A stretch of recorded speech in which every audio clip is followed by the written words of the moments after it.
দর্শক স্বাগত বিজনেস টাইমসের সঙ্গে আছি আমি রিয়াজ সাজান। অন্তর্বর্তী সরকার অর্থনীতির যে অবস্থা পেয়েছিল, অর্থাৎ খাদের কিনারের যে অর্থনীতি ছিল সেটিকে একটা স্থিতিশীল অবস্থায় নিয়ে এসেছে, কিন্তু তাকে গতিশীল করতে পারেনি। বিশেষ করে বিনিয়োগ এবং কর্মসংস্থান বাড়েনি সময়। সেই ক্ষেত্রে সরকার যেহেতু এক ধরনের সংকোচনমূলক মুদ্রানীতি গ্রহণ করেছে, সেটিও এক ধরনের প্রভাব ফেলেছে। আমরা নতুন সরকারের বিনিয়োগ ও কর্মসংস্থানের চ্যালেঞ্জ নিয়ে আলোচনা করতে চাই। আজকে আমাদের সাথে আলোচনার জন্য আছেন জনাব মাহফুজ কবির, অর্থনীতিবিদ এবং অর্থনীতি বিশ্লেষক, আছেন আব্দুল হক, সভাপতি বারভিদা। আমরা একটু আলোচনায় যাব, তবে আলোচনায় যাওয়ার আগে আমাদের হাতে একটা প্রতিবেদন আছে, একটু প্রতিবেদনটা দেখে নিচ্ছি। দর্শক, একটু প্রতিবেদন দেখে নিচ্ছি। মূল্যস্ফীতি নিয়ন্ত্রণ, ব্যাংকিং ও আর্থিক খাত সংস্কার, কর্মসংস্থান সৃষ্টি, কর ও রাজস্ব নীতি সংস্কার সহ অন্তত 10 দফায় অর্থনীতিকে কিভাবে ঠেলে সাজানো হবে এমন পরিকল্পনা আগেই প্রকাশ করেছে বাংলাদেশ জাতীয়তাবাদী দল বিএনপি। কিন্তু আগামী সরকারের এত সব কার্যক্রম বাস্তবায়নের সবচেয়ে বড় অন্তরায় দুর্নীতি। আওয়ামী লীগ সরকারের রেখে যাওয়া আমলাতন্ত্র আর দলীয় নেতাকর্মীদের অর্থ উপার্জনের কৌশল হিসেবে চাঁদাসহ অবৈধ নানা সুযোগ সুবিধা বন্ধ করে আইনের শাসন প্রতিষ্ঠা করাকেই প্রথম চ্যালেঞ্জ বলে মনে করছেন কৃষি ও ওষুধ শিল্পের সাথে জড়িত এই ব্যবসায়ী। দেখুন, আমাদের দেশের প্রধান সমস্যা হলো দারিদ্র্য, মানুষ গরিব।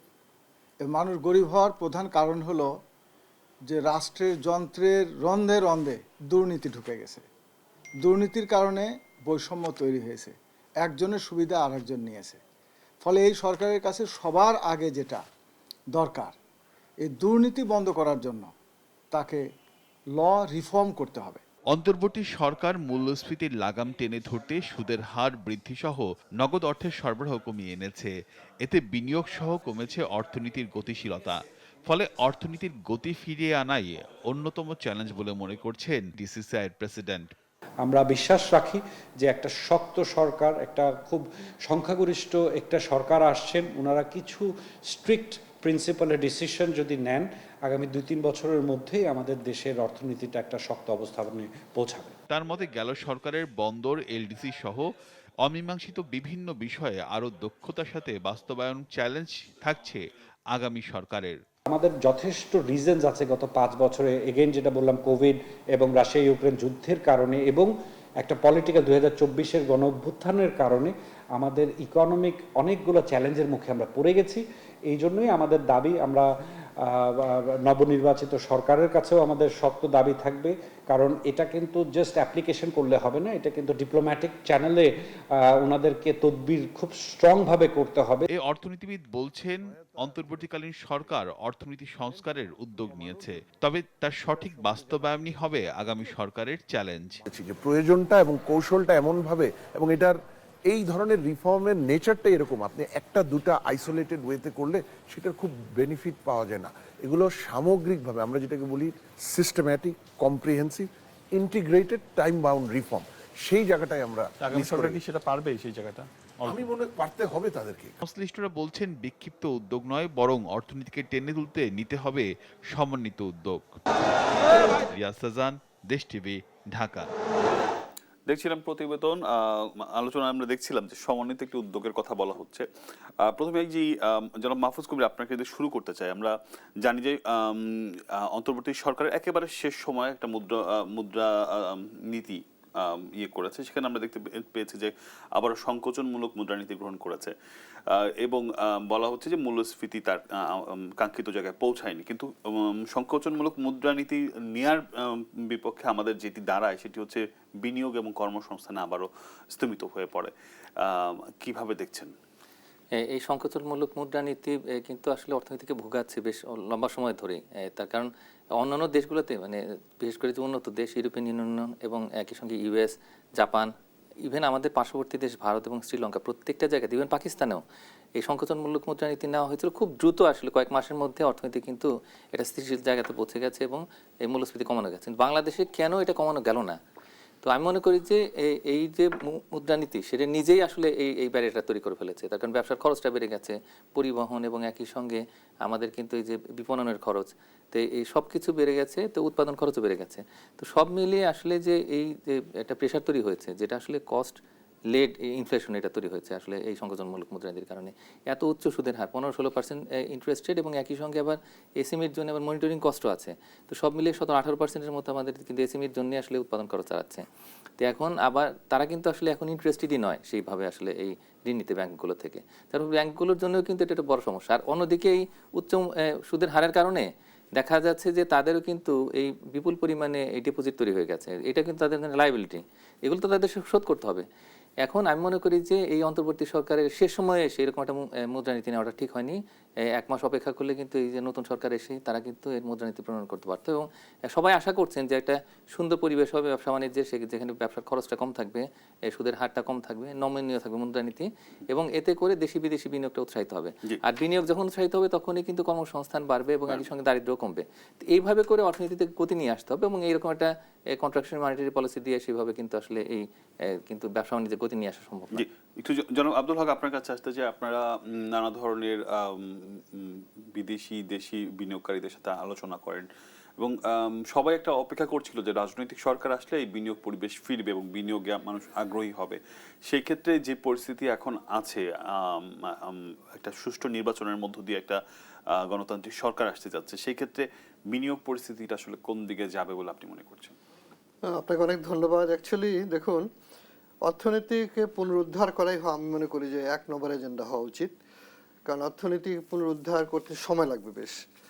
এত বড় যে ক্ষতি হয়েছে তার মধ্যে যেটা আমাদের অর্থনীতিবিদ মহোদয় বলেছেন যে সেই রাশিয়া ইউক্রেন যুদ্ধ থেকে শুরু করে পরবর্তীতে এসে আমাদের গণ অভ্যুত্থানের পরবর্তী সময় বাংলাদেশে যা ঘটেছে এবং যে বিশাল পাচার হয়েছে যে অর্থ, সেটা তো আমাদের পূরণ হবে কিভাবে?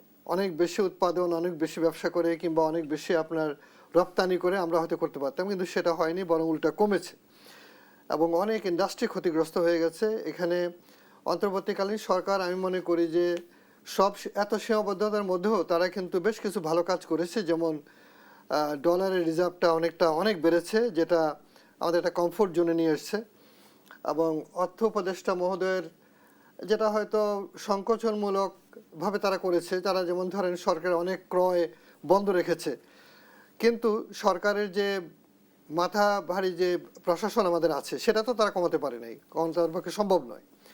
এখন প্রায় চ্যালেঞ্জ হবে নতুন গভর্নমেন্টের জন্য যে তারা যেটা অর্থনীতিতে বলছেন যে ব্যাপক সংস্কারের যে ব্যাপারটা, সেই সংস্কারের মাধ্যমে বিনিয়োগের পরিবেশকে ব্যাপক রকম অনেক উন্নত করা, যাতে বিদেশিরা আকৃষ্ট হয়ে আমাদের এখানে আসে। যেমন আমি 1.5 মাস আগে জাপানে ছিলাম, তো জাপানের বিনিয়োগ সংস্থা যেটা জেট্রো, তারা বলছিল তারা অপেক্ষা করছে একটা স্টেবিলিটির জন্য। তা আমি মনে করি যে একটা চমৎকার ইলেকশনের মাধ্যমে যে সরকার আসবে এখন, মানে বিএনপি সরকার গঠন করবে হয়তো আগামীকাল, তারা কিন্তু একটা স্টেবিলিটি দিতে পারবেন, কারণ সবটাই সেরকম সাক্ষ্য দিচ্ছে।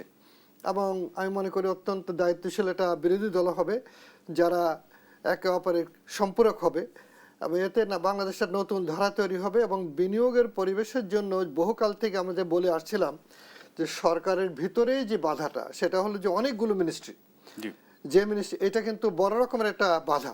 আমরা এর মধ্যে শুনতে পাচ্ছিলাম যে বিএনপি সরকার বলছিল যে তারা অপেক্ষাকৃত কমাবে আর কি সরকারের যে এটা হয়তো প্রথমেই তারা যদি তাদের প্রস্তুতি থাকতো তাহলে ভালো ছিল, কিন্তু আমি জানি না তারা কি করবে, সেটা আগামীকাল হয়তো বোঝা যাবে। কিন্তু এটা একটা বড় রকমের স্কিম নিয়ে করতে হবে, যেটা জাপান 80 দশকে করেছিল, প্রায় 45টা না 50টা মিনিস্ট্রি থেকে নামিয়ে প্রায় 12টাতে নিয়ে এসে। এখানেও কিন্তু মিনিস্ট্রিগুলোকে যেমন ইকোনমি একটা মিনিস্ট্রি হতে পারে, সেখানে ইন্ডাস্ট্রি, কমার্স ইত্যাকার এবং ফাইন্যান্স একটা বড় মিনিস্ট্রি। অন্যান্য জায়গায় এতগুলো মিনিস্ট্রি কিন্তু দরকার নাই। বিনিয়োগের জন্য ভিয়েতনামের মতো কান্ট্রিতে একক এজেন্সি আছে, ভিয়েট্রেড, জাপানে জেট্রো, কোরিয়াতে কোট্রা। এগুলো কিন্তু আমরা চাইলেই করতে পারি, কিন্তু এগুলো আমাদের প্রশাসনিক যে খুব সাহসিকতার সহিত করা দরকার। যেমন জিয়াউর রহমান সাহেব এসে প্রথমে যে ব্যবসা করেছিলেন, খুব ভালো ফল পাওয়া গিয়েছিল। মেট্রোপলিটন পুলিশ করেছিলেন, খুব এফিশিয়েন্টলি তারা কিন্তু কাজগুলো করেছেন। দেখেন, সামরিক সরকারগুলো এটা পেরেছে, কিন্তু রাজনৈতিক সরকারগুলো কিন্তু সংস্কার করতে পারে না অতীতে খুব একটা। এর কারণ হয়তো বহুবিধ। এখন যেটা আমরা দেখতে পাচ্ছি যে এখানে যদি আমরা এই সংস্কারগুলো সরকার করতে না পারে তাহলে কিন্তু খুব কঠিন হবে সামনের দিনগুলোতে। এবং আমার মনে হয়, আমি এটা আশা করি, মানে আমরা ব্যবসায়ীরা আশা করে আছি যে বিনিয়োগ পরিবেশটাই সবচেয়ে আগে নজর দেওয়া দরকার। জি, আবার একটু আপনার কাছে আসবো। আপনি বলছিলেন জনাব মাহফুজ কবির, আমরা এক ধরনের সমন্বিত উদ্যোগের কথা শুনছিলাম প্রতিবেদনে, এবং তার বাইরে যে বিষয়গুলো আসলো যে বেবজার মতো সাহসী উদ্যোগের কথা আসছে, কিন্তু আমরা জানি যে আওয়ামী লীগ সরকার বেজার মতো কিছু কাজ করেছিল এবং বিশাল জায়গা নিয়ে সেই কাজগুলো করা হয়েছিল, কিন্তু সেগুলো কোনো সুফল আমরা পাইনি। সেক্ষেত্রে বিনিয়োগ তো সেখানেও হতে পারতো, সেই জায়গাটা আমরা তৈরি করতে পারিনি। সেটা কিরকম, এবং এই নতুন সরকার আসলে কিভাবে বিনিয়োগটাকে আকর্ষণ করতে পারে, সমন্বিত কি উদ্যোগ হতে পারে? না, সমন্বিত উদ্যোগের মধ্যে আমরা আসলে এখন খুব দ্রুত একটা ওই যেমন ন্যাশনাল সিঙ্গেল উইন্ডো এবং এর পাশাপাশি কিন্তু আমরা একটা ওয়ান স্টপ সার্ভিস, এটা চাই, এমনি খুবই ইফেক্টিভ ওয়ান স্টপ সার্ভিস হতে হবে। কিন্তু অনেকদিন ধরে ওয়ান স্টপ সার্ভিসের কাজ এবং চলছে, এটা আসলে 1 দশক ধরে প্রায় বিশ্ব ব্যাংকের সহায়তা, বিভিন্ন সবাই কিন্তু সহায়তা দিতে চায়, এবং আসলে একটা জায়গাতে অ্যাপ্লাই করুন ব্যবসায়ীরা রেজিস্ট্রেশনের জন্য, এবং যত এজেন্সি আছে তারা কিন্তু অ্যাপ্রুভালটা দিয়ে দেবে, এবং ওই একটা জায়গা থেকে আবার তার অ্যাপ্রুভাল এবং রেজিস্ট্রেশন পাবে। আমি যতটুকু জানি বিডা বেশ কিছু জায়গায় হচ্ছে গিয়ে ওয়ান স্টপ সার্ভিস তৈরি করার জন্য চেষ্টা করছে, কিন্তু ওয়াসা এবং তিতাস এই ধরনের প্রতিষ্ঠানগুলোকে আনতে পারেনি, কারণ এনারা এই কার্যক্রমের সাথে সংযুক্ত হতে চাচ্ছেন না যতটুকু আমি জানি। কিন্তু তাছাড়া ছোট ছোট জায়গা উইন্ডোগুলো তারা তৈরি করতে পেরেছে, কিন্তু যেখানে যেটা বড় হোল্ড সবচেয়ে বেশি, সেটাই আসলে আনা যাচ্ছে না। মানে তাহলে কিভাবে সম্ভব? না, এইটার জন্য আমি মনে করি যে নতুন করে আইন প্রণয়ন করা দরকার। তার কারণ আমরা হয়তো কর্মসূচি নিচ্ছি, কত উদ্যোগ নিচ্ছি, কিন্তু আমাদের বুঝতে হবে যে বিডার মতো প্রতিষ্ঠান তারা কিন্তু এই বছরের পর বছর ধরে খুব দুর্বল, অপ্রাসঙ্গিক হয়েছিল। তার কারণ তারা কিন্তু আমাদের বিনিয়োগ আকর্ষণে তেমন কোনো কিছু করতে পারেনি। কয়েকটা জায়গাতে হয়তো ট্রেড ফেয়ার, তারপরে কিছু কিছু ফ্যাসিলিটেশন, এগুলো তারা করেছে।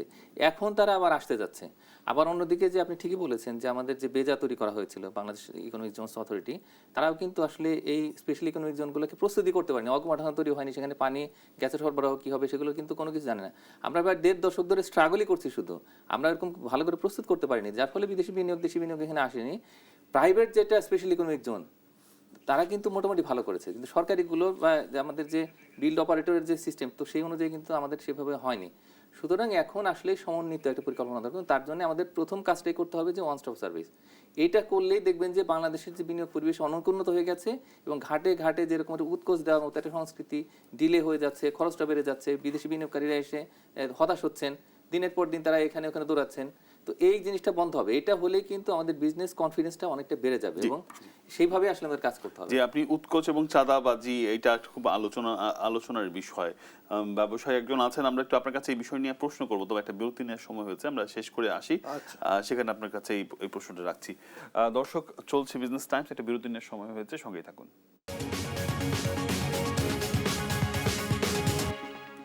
আরো স্বাগত জানাচ্ছি বিজনেস টাইমসের সঙ্গে আছে আমি রিয়াজ হাসান। আমরা আজকে আলোচনা করছিলাম বিনিয়োগ ও কর্মসংস্থানের নতুন সরকারের চ্যালেঞ্জ, এবং আমাদের সাথে আলোচনার জন্য রয়েছেন জনাব আব্দুল হক, বারবিডার সভাপতি, এবং আমাদের সাথে রয়েছেন অর্থনীতি বিশ্লেষক এবং অর্থনীতিবিদ ডক্টর মাহফুজ কবির। জনাব আব্দুল হক, একটু আপনার কাছে আসতে চাই। আমরা বিরতির আগে আলোচনা করছিলাম, বিশেষ করে আমরা দেখছিলাম যে যখন নির্বাচনের আগে অপোজিশন, এই সরকারের অপোজিশন, তখন তাদেরকে চাঁদাবাজ বলে এক ধরনের প্রচারণা করেছে, এবং একদম তৃণমূল পর্যায়ে যেই নেতাকর্মীরা রয়েছে তাদেরকে নিয়ন্ত্রণ করাও একটু টাফ ছিল। সেক্ষেত্রে আমরা এই চাঁদাবাজিটা দেখেছি কম বেশি, কিন্তু নতুন সরকার আসলে এই চাঁদাবাজিটা কিভাবে রোধ করতে পারে, এবং বিরতির আগে জনাব মাহফুজ কবির বলছিলেন যে কোনো বিনিয়োগ বা যে কোনো কাজের জন্য উৎকোচ দিতে হয়, এবং সেটা সরকারি পর্যায়ে এবং বেসরকারি পর্যায়ে হতে পারে। এই যে দুর্নীতি, সেই দুর্নীতিটা আসলে এই সরকার কিভাবে রোধ করতে পারে, এটা আসলে কোন পদ্ধতি আছে কিনা? দেখুন, ভেরি ইন্টারেস্টিং কোশ্চেন। অ্যাকচুয়ালি দেখুন, একটা বিশাল গোষ্ঠী রাজনীতি করে, এটা তাদের মনে করে যে এটা করে আমি হয়তো সুবিধা পাবো, টেন্ডার কিংবা বিভিন্ন সরকারের অঙ্গ হতে পারবো, সরকারের অঙ্গ হলে পর বিভিন্ন সুবিধা নেবে, এই আশা করেই কিন্তু এত লোকের ঠিক ওইভাবে অ্যাক্টিভলি পলিটিক্স করা।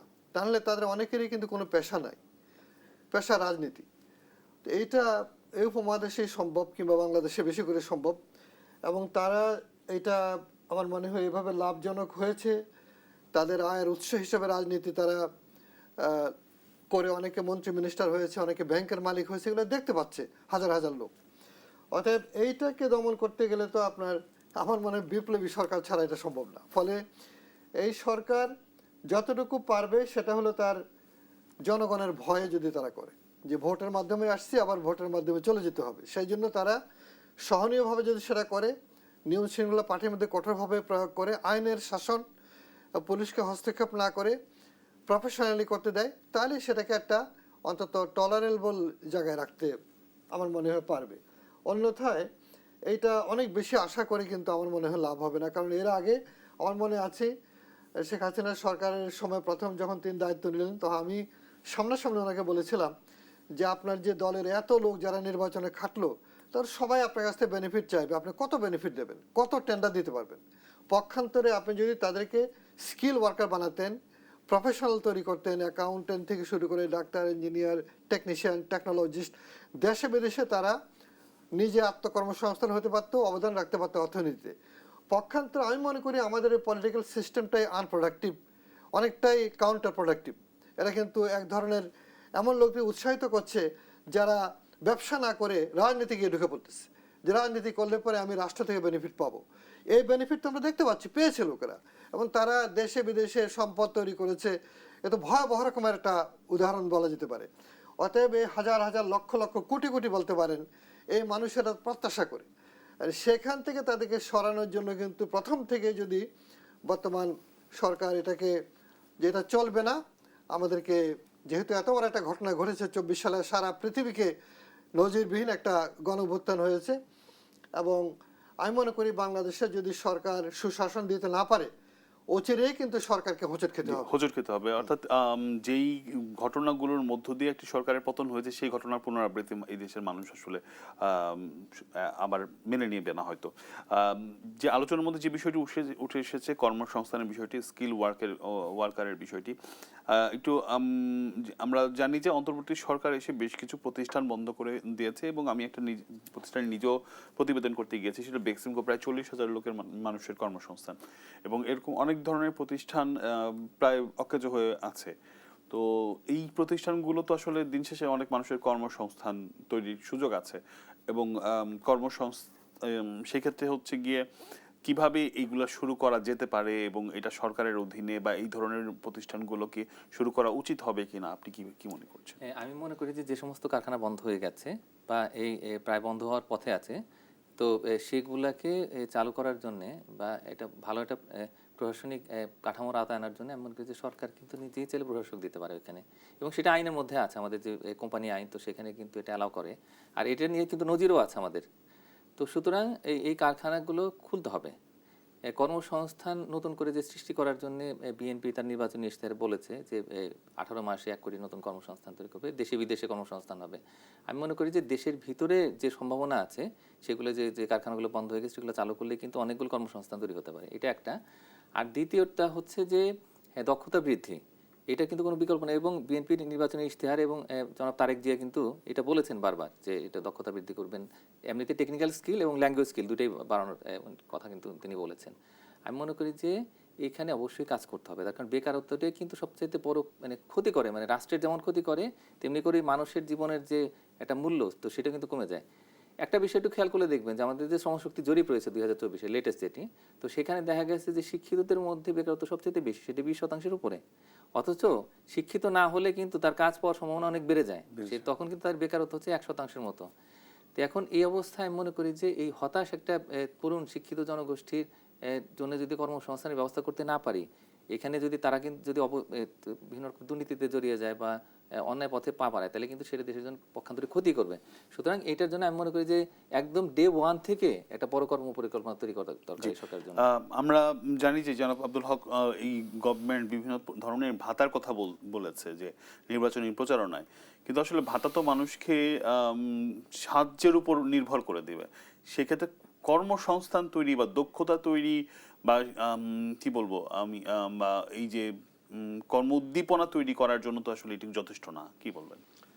দেখুন, ভাতা একটা শ্রেণীর জন্য, যেটা উনি বলেছেন, আমার যা মনে হয় যে ভাতা তো আমরা দিয়ে আসছি, সেটা হয়তো পলিটিক্যালি মোটিভেটেড ছিল, সেটাকে হয়তো উনি বারবার কথা বলেছেন, কিন্তু আমার মনে হয় এটা কোনো কর্মসংস্থান কিংবা দক্ষতার বিকল্প নয়, সেটা হতেই হবে।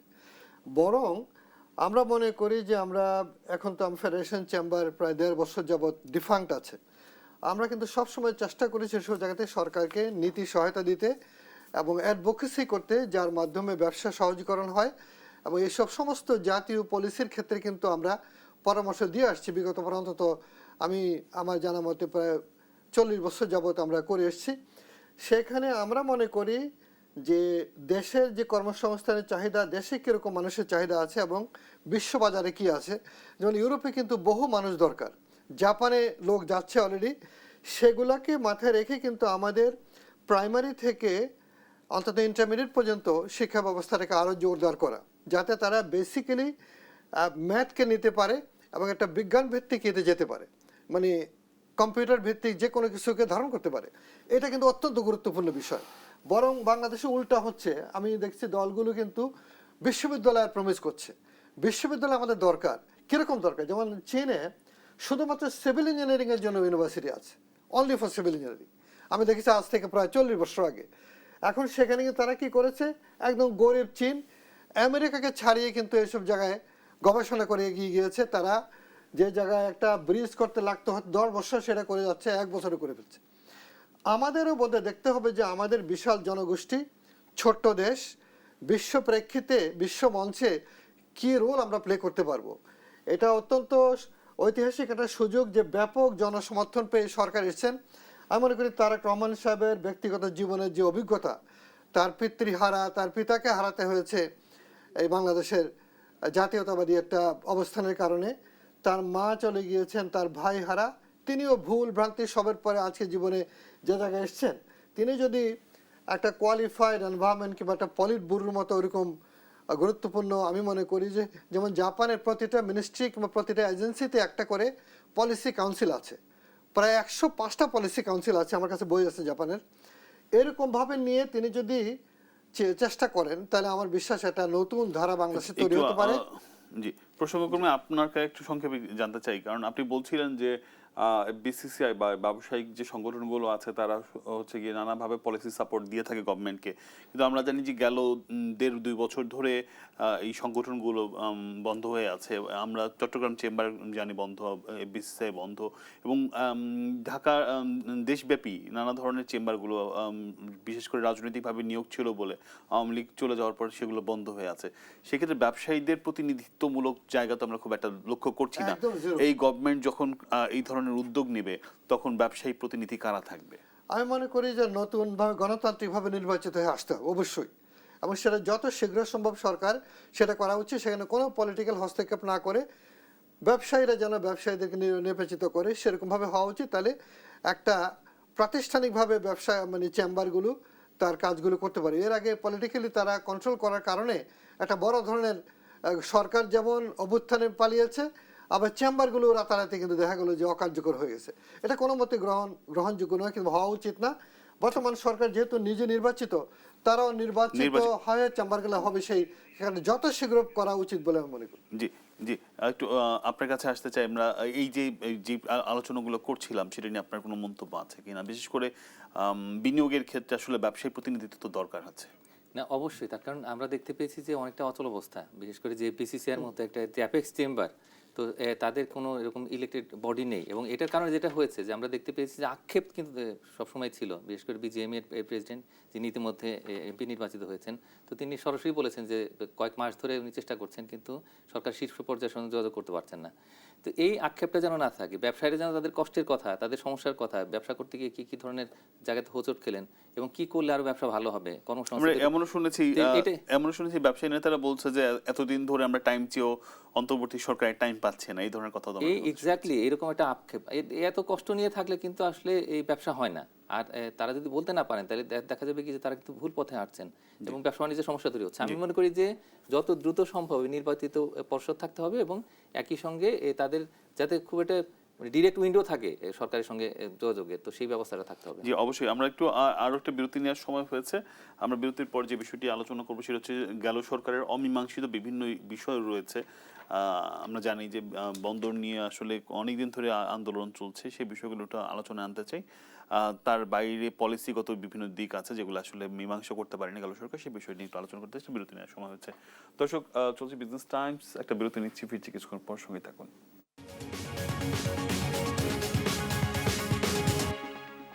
আবার স্বাগত বিজনেস টাইমসের সঙ্গে আছে মিডিয়া সাজান। আমরা আলোচনা করছিলাম বিনিয়োগ ও কর্মসংস্থান নিয়ে নতুন সরকারের চ্যালেঞ্জ, এবং আলোচনার জন্য আজ আমাদের সাথে রয়েছেন আব্দুল হক, বারবিটার সভাপতি, এবং আমাদের সাথে রয়েছেন ডক্টর মাহফুজ কবির, তিনি অর্থনীতিবিদ এবং অর্থনীতি বিশ্লেষক।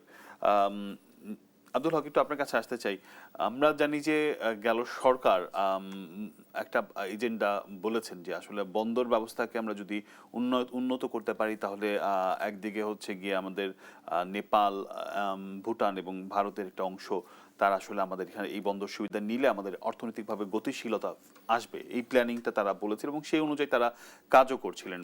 এবং আমরা মনে করি যে বন্দরকে আসলে আধুনিক করতে হলে যারা আসলে সবচেয়ে ভালো কাজ করে তাদেরকেই দিতে হবে। কিন্তু আমরা এখানে দেখলাম এই কাজগুলো করতে গিয়ে কস্ট অনেক বেড়ে যাচ্ছিল এবং এতে ব্যবসায়ীদের এক ধরনের আপত্তি আছে। তার বাইরেও আমরা দেখছিলাম যে যারা আগে এটা অপারেট করতো তারাও আন্দোলন করছে, এবং ব্যবসায়ীরাও এখন সম্পূর্ণভাবে এটার সাথে নেই, কারণ কস্ট অনেক বেশি নাকি বেড়ে যাওয়ার সম্ভাবনা, 30% বা 40% কস্ট বেড়ে যাওয়ার সম্ভাবনা রয়েছে। আপনি কিভাবে বলবেন আসলে এখন এইটি আসলে কতটুকু গুরুত্বপূর্ণ এবং এটি চালিয়ে যাওয়া উচিত কিনা? দেখুন, বন্দরের ব্যাপারে কিন্তু সত্যিকার অর্থেই একটা এফিশিয়েন্ট, অত্যন্ত আধুনিক দক্ষ অপারেটর দরকার, এবং সেটা ইন্টারন্যাশনালি কম্পিটিটিভ টেন্ডারের মাধ্যমে দেওয়া উচিত ছিল আমি মনে করি, এবং আমাদের যাতে আমরা আন্তর্জাতিক মানের বন্দরটা হতে পারে। তো এইটা আমাদের যে নিজস্ব ক্যাপাসিটি ছিল তারা কোনো মতে সেটা পাচ্ছিল না, এবং তাদের এখানে যে ধূসরতা দুর্বলতাগুলো আছে, বিভিন্ন দুর্নীতি থাকার কারণে তাদের ব্যাপারে তো বহু আগে থেকে অভিযোগ ছিল। এটা যদি মনে করেন যে সাংহাই বন্দর কি সিঙ্গাপুর বন্দর, দুবাই বন্দর, দুবাই যেমন আপনার ওই যে আফ্রিকার জিবুতির পোর্টটা দুবাই পোর্ট চালায় সিস্টার এগ্রিমেন্ট করে, ওরা কিন্তু জিবুতি খুব ভালো করছে, মানে ছোট্ট একটা দেশ কিন্তু সোমালিয়া, তারপরে ওইদিকে আপনার উপরে ইথিওপিয়া সবাইকে সার্ভিস দিচ্ছে, এবং বন্দরে রোজগার দিয়ে তারা কিন্তু they are having a wonderful economy. ফলে চট্টগ্রাম বন্দর কিংবা মাতারবাড়ি বন্দর যেটা হচ্ছে, এটাকে কিন্তু আমাদের ইন্টারন্যাশনালি ইউজেবল করতে হবে, এবং সেটা আন্তর্জাতিক মানের অপারেটরই কিন্তু লাগবে। দেশিরা সেখানে পার্টনার হতে পারে, কিংবা চট্টগ্রাম বন্দর তো মালিকানা থাকবেই, বাট ইন্টারন্যাশনাল স্ট্যান্ডার্ডের কোনো বিকল্প কিন্তু নাই। আমি বন্দরের ব্যাপারে আমি এখানে শেষ করে আমি অন্য জায়গায় একটু আসি। আমাদের কিন্তু আজকের একটা পত্রিকা লিখছিল অভিজাত প্রশাসন। অভিজাত প্রশাসন একটা গণতান্ত্রিক দেশে, তার মানে কি আমরা কোনো রাজতন্ত্র কিংবা এমন একটা তন্ত্র শুরু করেছিলাম যেটা এসে আমাদের প্রশাসন অভিজাত হবে, সামরিক বাহিনী ওই আপনার ফেরাউনদের ইজিপ্টের মতো হবে, এরকম জায়গায় কিন্তু বাংলাদেশের ট্যাক্সই হবে না।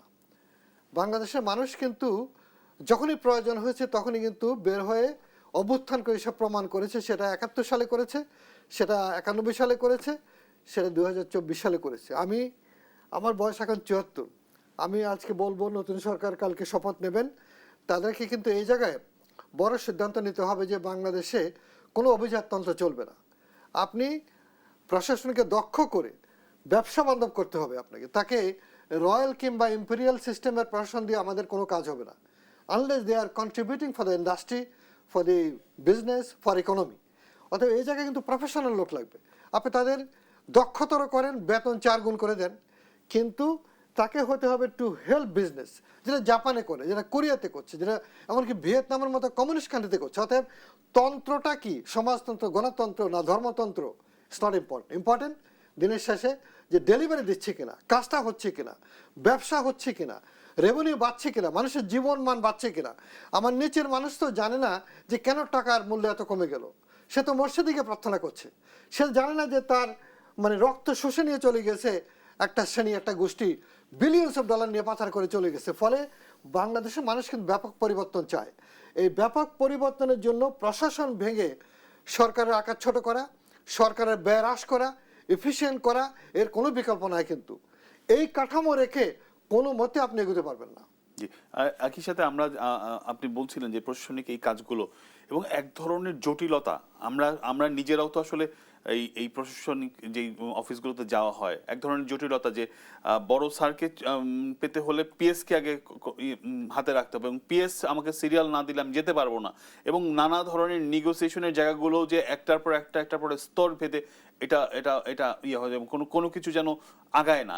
এই বিষয়টি নিয়েও আসলে কোনো মন্তব্য আছে কিনা আপনার? আমি মনে করি যেমন ধরেন ডেলিভারিটলি বিগত সরকারগুলো, তারা যদিও বলছে গণতান্ত্রিক, তারা কিন্তু যেমন ধরেন একটা সচিবকে বাসা দিয়েছে প্রায় 5000 স্কোয়ার ফিট, কেন দিলেন আপনি? যেখানে আপনি ভিয়েতনামের মতো কান্ট্রিতে এরকম ব্যাপার, এরকম তো প্রশ্ন চিন্তাই করা যায় না। প্রেসিডেন্ট জিয়াউর রহমান সাহেব আজকে ডিএমপির উল্টা দিকে 800 স্কোয়ার ফিটে বাড়ি করেছিলেন সরকারের, তখন জয়েন্ট সেক্রেটারি লেভেলের লোকেরা থাকতো, ডেপুটি সেক্রেটারি, জয়েন্ট সেক্রেটারির মধ্যে সচিবরা থাকতো, সামথিং লাইক 1800 স্কোয়ার ফিট কি 1500 square feet, that was good enough.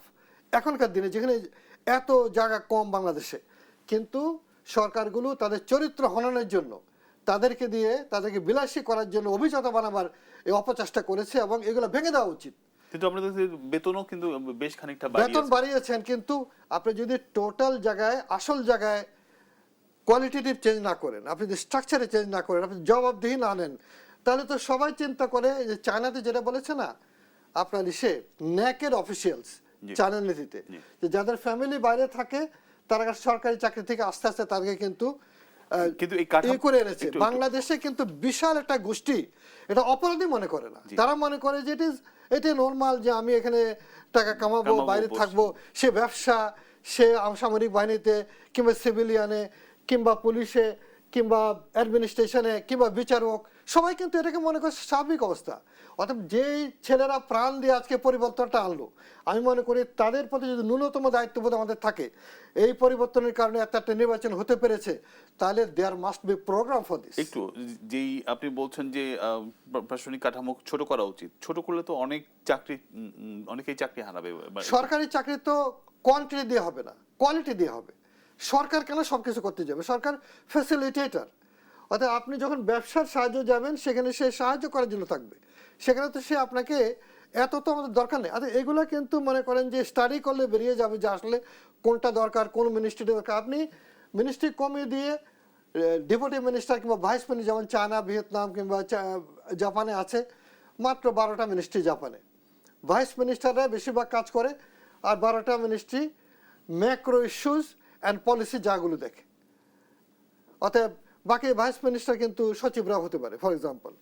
অতএব এই জায়গায় আমরা আবিষ্কার করার দরকার নাই। আমরা ইদানিংকালে যেসব কান্ট্রিগুলো এইসব সংস্কার করেছে সেটা দেখে কিন্তু বাংলাদেশকে এগিয়ে নিতে হবে, এবং আমরা বাংলাদেশে এই বিশ্ব প্রেক্ষিতে আজকে যে অবস্থা দাঁড়াচ্ছে, যাতে আগামী তরুণ প্রজন্ম একটা ভালো ভবিষ্যৎ পায়, শিক্ষা দীক্ষা পায় এবং বাসযোগ্য একটা কান্ট্রি হয়, সেটা আগামী সরকারের জন্য বড় রকমের চ্যালেঞ্জ হবে বলে মনে করি। জি, অবশ্যই।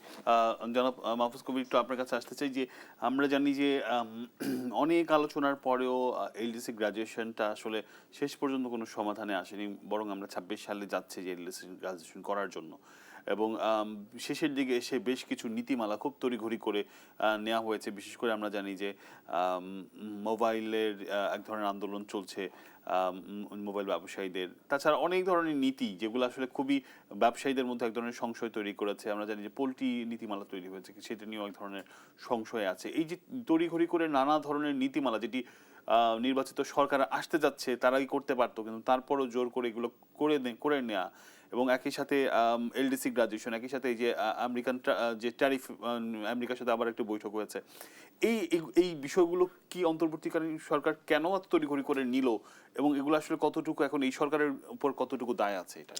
হ্যাঁ, আসলে অনেকগুলো ইস্যু আছে এর মধ্যে। যেমন এলডিসি গ্র্যাজুয়েশন, সেই বিষয়ে বিএনপি পরিষ্কার করে তারা বলেছিল, এবং জনাব তারেক রহমান তিনি নিজেও বলেছিলেন যে আসলে এই একটা নির্বাচিত সরকার এসে এই বিষয়ে সিদ্ধান্ত হওয়া উচিত। তো এখনও আমাদের হাতে কিছুটা সময় আছে, মানে যদিও অন শিডিউলে আমরা আছি, আমার ধারণা এবং আমার বিশ্বাস এই নিয়ে বিএনপি নিজেই সরকার গঠনের পরে একটা পরিষ্কার করবেন জাতিকে যে তারা কি করতে চান। আর ইতিমধ্যে জাতিসংঘ থেকে কিন্তু প্রতিনিধি দল এসেছে, তারা ব্যবসায়ীদের সঙ্গে বৈঠক করেছে, ব্যবসায়ীদের দিকে প্রেজেন্টেশন দেওয়া হয়েছে, এবং ব্যবসায়ীরা যে প্রস্তুত নন তারা কিন্তু পরিষ্কার করে বলেছেন, এবং সেইভাবে কিন্তু এই জাতিসংঘ বিষয়টাকে নিচ্ছে। তা আমি মনে করি যে এটা একটু পিছিয়ে দেওয়াটাই ভালো হবে, এবং তার জন্য আসলে এই বিএনপির অ্যাক্টিভলি পার্সু করা উচিত। এটা একটা বিষয়।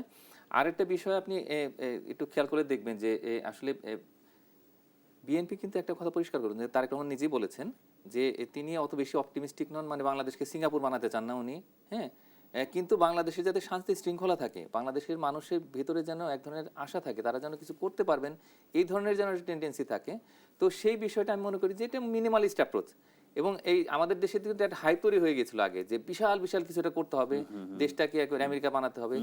এখন এই জায়গা থেকে আমি মনে করি যে পরিমাণে আসলে ক্যাপিটাল ড্রেন হয়ে গেছে, যে পরিমাণে আর অর্থ পাচার হয়ে গেছে, তো এখন আমাদের এটাকে তো পূরণ করতে হবে। দেশের ভিতর তো ক্ষত তৈরি হয়েছে, একটা দুর্নীতির একটা সংস্কৃতি তৈরি হয়েছে, সেখান থেকে বের হয়ে আসাটা খুব ইম্পর্টেন্ট। এবং এইটার জন্য আসলে একটা হলিস্টিক একটা রিফর্ম তো দরকার আমাদের দেশের ভিতরে। তো সেই বিষয়গুলো একটু নিয়ে চিন্তা করতে হবে। আর অ্যাট দ্য সেম টাইম যেটা মানে আমেরিকার সাথে যেটা হলো, তো সেই বিষয়ে আসলে সরকারেরই দায়িত্ব ছিল, মানে অন্তর্বর্তী সরকারের সময় যেহেতু এই যে ট্রাম্প ট্যারিফ যেটা রেসিপ্রোকাল ট্যারিফ সেটা এসেছিল, তাই মনে করি যে এই অন্তর্বর্তী সরকার যেহেতু সমস্যাটা সুরাহা করে গেছে, এটা মোটামুটি ভাবে তার দায়িত্ব। 1% শুল্ক কমিয়ে আমি তাদের কাছ থেকে সুতা কেনার জন্য বাধ্যবাধকতা নিয়েছি এবং নানা ধরনের, আমি যতটুকু বুঝলাম যে অনেক দায় আমরা নিজে নিয়েছি শুধু 1% শুল্ক ট্যারিফ কমানোর জন্য। না আসলে 1% যদি শুল্ক নাও কমতো, তারপরে আমাদের এটা করাটা দরকার ছিল। আচ্ছা। কিন্তু যেহেতু 1% আমাদের কমে গেছে, তো সেটাকে কিভাবে রিয়েলাইজ করতে পারি, মানে বিশেষ করে আমি বলবো যে আমাদের সামনে একটা বড় সুযোগ রয়েছে যে মার্কিন যুক্তরাষ্ট্রের বাজারে আর একটু আমাদের ট্রেড এক্সপান্ড করা। বিশেষ করে তারা কিন্তু শুধুমাত্র বলেনি যে তাদের তুলা দিয়ে যে মানে তাদের যে কটন সেটাকে ইম্পোর্ট করে যদি এক্সপোর্ট করা হয় তাহলে সেক্ষেত্রে এই কোনো রেসিপ্রোকাল ট্যারিফ বসবে না। তারা এটাও বলেছে যে তাদের যে ম্যানমেড ফাইবার সেটাও ব্যবহার করা যাবে। তাই আমি মনে করি যে এইটা একটা ভালো দিক হয়েছে। আরেকটা জিনিস হয়েছে সেটা জাপানের সাথে একটা ইকোনমিক পার্টনারশিপ এগ্রিমেন্ট, সেটাও একটা ভালো জিনিস হয়েছে। আমি মনে করি যে এটা মাত্র শুরু।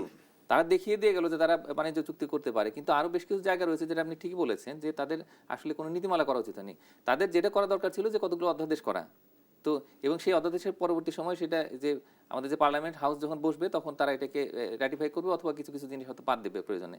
তো এই সংস্কারটাই সবচেয়ে বেশি দরকার ছিল, কিন্তু যেহেতু এই ট্রাম্পের যে ট্যারিফ সেটা এসেছিল, এই কারণে তাদের সময়ের মধ্যে যেহেতু তারা এটা করে ফেলেছে, আমি মনে করি যে এটার মধ্যে আছে কিছু চাপ আছে আমাদের, অনেকগুলো সংস্কার করতে হবে আমাদের, যে নন ট্যারিফ ব্যারিয়ার সেটাকে অ্যাড্রেস করতে হবে।